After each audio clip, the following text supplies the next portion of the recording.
400 police वालों पर भारी पड़ा अकेला डाकू। जब पुलिस वालों की एक न चली तो डाकू को पकड़ने के लिए लगा दी गांव में आग। किस्सा उस एनकाउंटर का जो इस देश ने लाइव देखा। यह है देश के सबसे लंबे एनकाउंटर की कहानी। डाकू और पुलिस के कई किस्से कहानियां आपने सुनी होंगी। कई वाक़ये ऐसे भी सुने होंगे कि पुलिस ने घेराबंदी कर डाकुओं को घेर लिया और दोनों के बीच एनकाउंटर होता है, जिसमें या तो पुलिस वालों को गहरी चोट आती है या वो शहीद हो जाते हैं।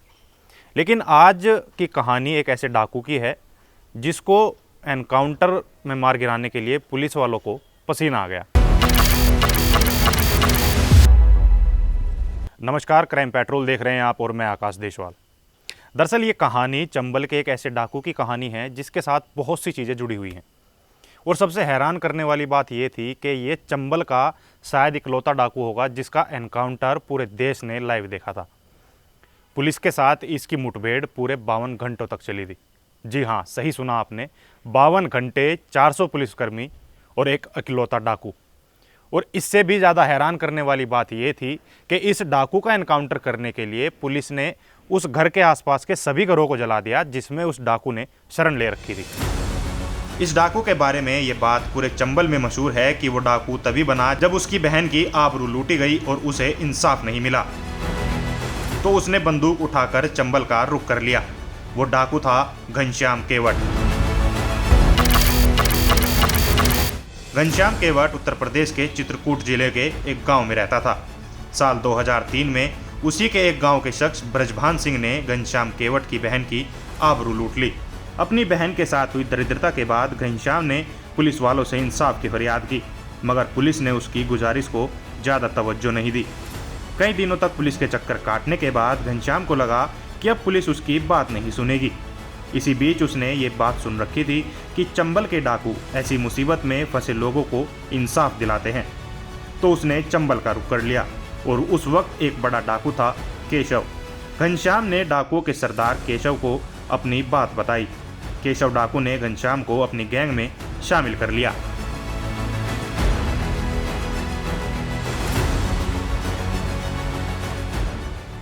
डाकू के गैंग में शामिल होने के बाद से ही घनश्याम ने उस आदमी की रेकी करनी शुरू कर दी जिसकी बदौलत उसे चंबल का रुख करना पड़ा।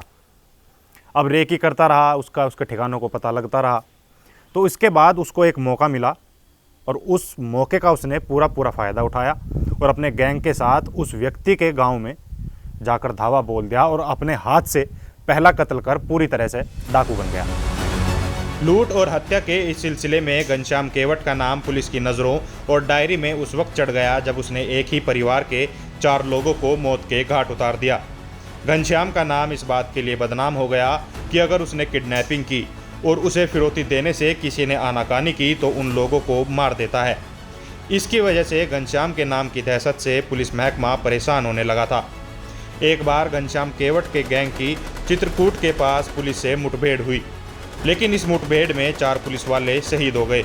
बावजूद इसके घनश्याम पुलिस का घेरा तोड़कर भाग निकला। इसके बाद एक बार फिर पुलिस घनश्याम को चंबल में घेर लेती है, लेकिन शातिर दिमाग घनश्याम इस बार भी पुलिस को चकमा देकर फरार हो जाता है। लेकिन इस बार की जो मुठभेड़ थी उसमें फिर से कई पुलिस वालों की जान जाती है और पुलिस वालों की जान जाने के बाद घनश्याम पर इनाम हो जाता है 50,000 रुपये। अब इसके बाद वक्त बीता और साल आता है 2009। जून के महीने में पुलिस को अपने मुखबिरों से सूचना मिली कि घनश्याम केवट अपने साथियों के साथ इलाहाबाद के जमोली गांव के पास डेरा डालने वाला है। पुलिस ने फौरन ही पूरे इलाके की घेराबंदी करा दी। पुलिस वालों की टीम को पूरे इलाके की घेराबंदी के लिए तैनात कर दिया गया। इसके अलावा पुलिस ने अपने शार्प शूटरों को भी जगह जगह इस हिदायत के साथ तैनात कर दिया कि किसी भी सूरत में ये डकैत यहाँ से बचकर नहीं निकलना चाहिए। पुलिस एनकाउंटर की तैयारी कर रही थी। उधर घनश्याम केवट को भी पुलिस की घेराबंदी की खबर लग गई। घनश्याम जिस गांव में छुपा हुआ था वहां ज़्यादातर कच्चे मकान थे, लेकिन उसी गांव में एक पक्का 2 मंजिला मकान था। घनश्याम ने फौरन उस मकान पर धावा बोला और मकान मालिक को घर से खदेड़कर उस मकान पर अपना कब्जा कर लिया। इस जल्दबाजी के चक्कर में घनश्याम केवट अकेला रह गया। उसके साथ ही गांव के दूसरे हिस्सों में ही रह गए। लिहाजा घनश्याम ने उस मकान की दूसरी मंजिल पर एक ऐसा कोना तलाश लिया जहां से वो पूरे गांव के नज़र रख सकता था। अब उस कोने से सब कुछ विजिबल था तो उसके लिए आसानी थी। अब उस मकान में केवट छुपा हुआ है, इस बात की भनक भी पुलिस वालों को लग चुकी थी। तो पुलिस वालों ने उस घर के तरफ अपना घेरा और मजबूत कर लिया। और ये सब कुछ जब हो रहा था वो तारीख थी 16 जून। चारों तरफ घनश्याम को घेरने के बाद पुलिस ने उसे ललकारा और सरेंडर करने को कहा। थोड़ी देर तक खामोश रहने के बाद अचानक घनश्याम ने पुलिस वालों पर फायरिंग शुरू कर दी। डकैत की तरफ से हुई फायरिंग के बाद पुलिस वालों ने अपने कदम कुछ पीछे खींचे। दोपहर से शाम हो गई, लेकिन फायरिंग की आवाज़ से पूरा गांव दहलता रहा।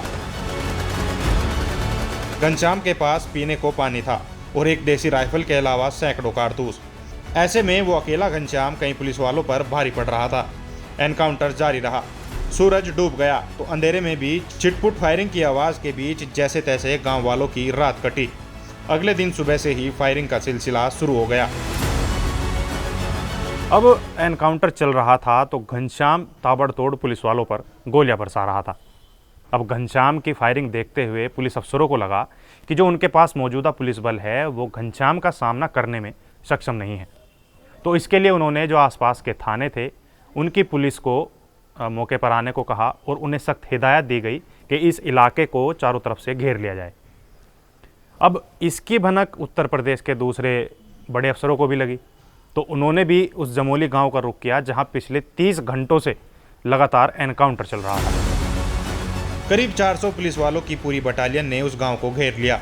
हैरानी की बात यह थी कि गोलियां लगातार चल रही थी और वो भी दोनों तरफ से।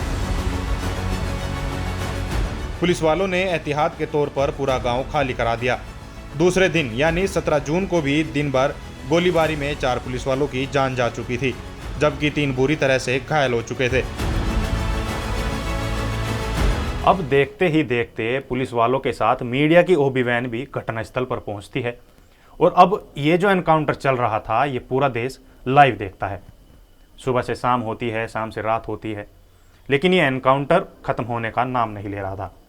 18 जून का सूरज निकलता है और करीब 36 घंटों तक चल रहे इस एनकाउंटर में एक अकेला डाकू 400 पुलिस वालों पर भारी पड़ता दिखाई दे रहा था। जब पुलिस की इज्जत पर आंच आनी शुरू हुई तो पुलिस के आला अफसरों ने एक खतरनाक फैसला किया और जिस मकान में घनश्याम छुपा हुआ था उसके आसपास के कच्चे मकानों में आग लगा दी गई। गरज ये कि आग से गिरा होने के बाद जैसे ही घनश्याम बाहर निकलेगा उसे गोली मार दी जाएगी। करीब 8 घंटे तक घनश्याम लगातार गोलियां चलाता रहा और पुलिस वालों का मुकाबला करता रहा।